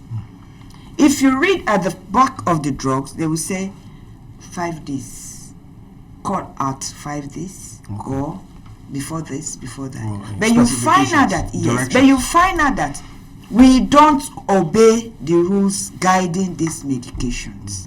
You just dress and sell and people buy. These drugs that they have taken, these animals, as you are eating them, it's harmful to your health.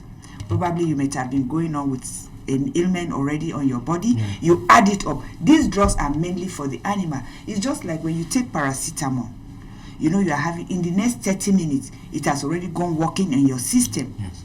The same thing applicable to this animal. This drug has a duration of about 7 days. Then after 7 days, then you will say, okay, 5 days of free that you cannot dispose.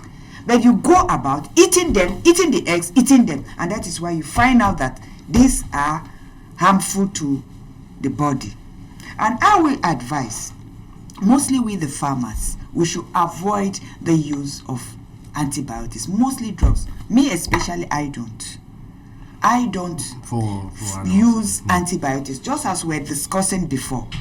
When you are to give your bird Lasota at this period of Newcastle, you can't just go and give your birds Lasota, because they will still calm down, because this is the period of the outbreak. It will not help them, rather it will boost them up again to the diseases, which it will break them and cause harm to them. All right. Yes, let's move on to another area now. In the last 10, 15 years, there's been a lot of emphasis on the use of genetic engineering.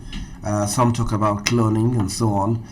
Not just in terms of the stock itself, even in the production of seeds like maize. You hear of pod borer maize and so on. Have we explored that option to see how we can force down the price of poultry feeds in Nigeria? Let's start with Dr. Manisa. Okay, about there are what we call them GMOs, right? Yes, genetically GMOs. modified organisms. We have the Agricultural Research Council of Nigeria, which I believe a lot of researches are ongoing to support, the agricultural sector in terms of inputs, say seedlings, say fertilizers, and what have you not. I don't really have any first-hand information of what's going on at the moment, but I know because that's their mandate. So obviously, what are they doing? So I'm sure that's what they're doing, and we're hoping we see results soon. Because there's a high competition for maize in particular. Both human population and the animal population. So the demand is quite high. So the earlier we're able to meet up with the demand, the better. And then also price regulation.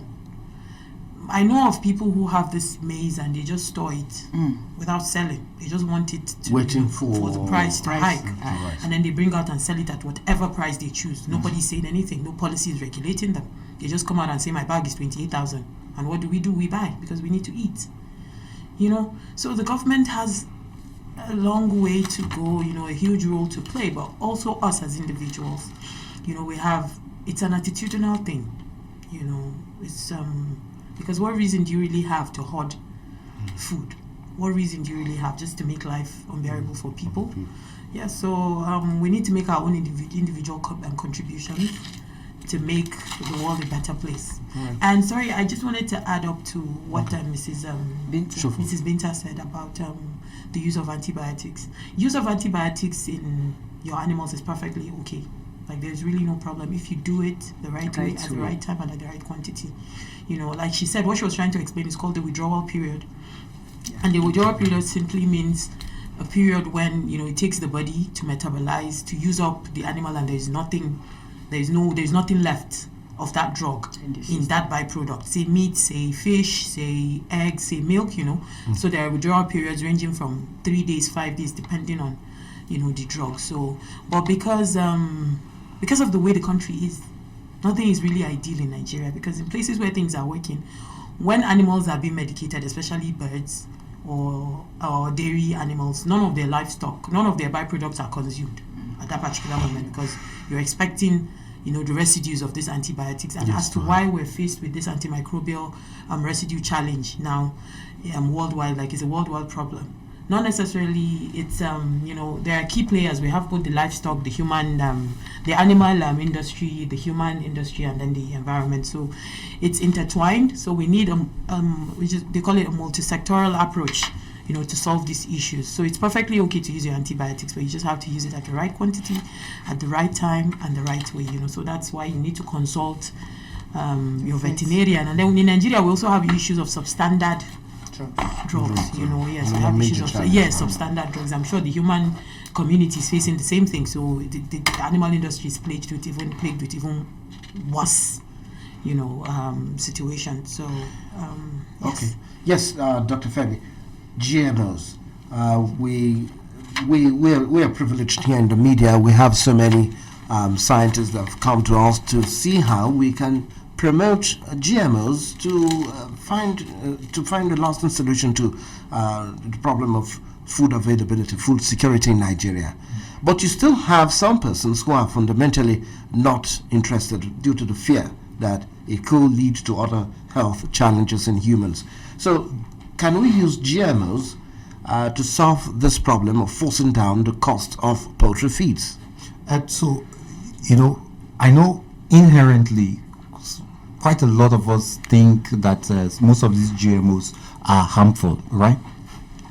So they have their own side effects, maybe probably because of their close association linked with cancer.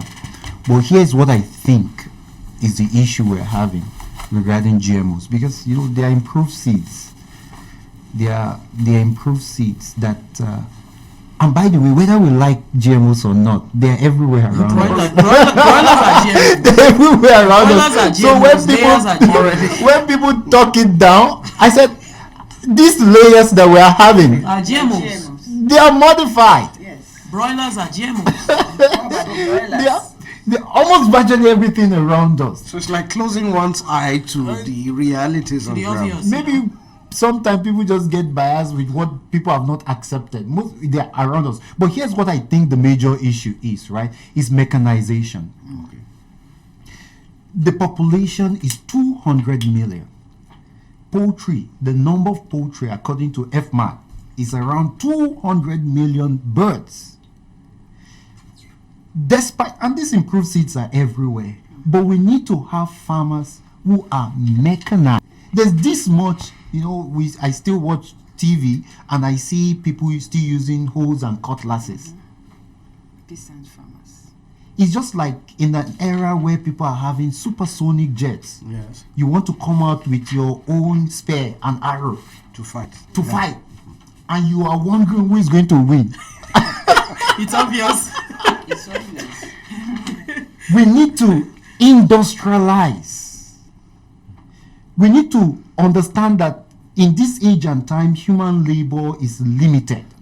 While you give us some point, just round off. We're running out of time, so you have about a minute to just give a general statement on how we can improve this condition in Nigeria, poultry feeds.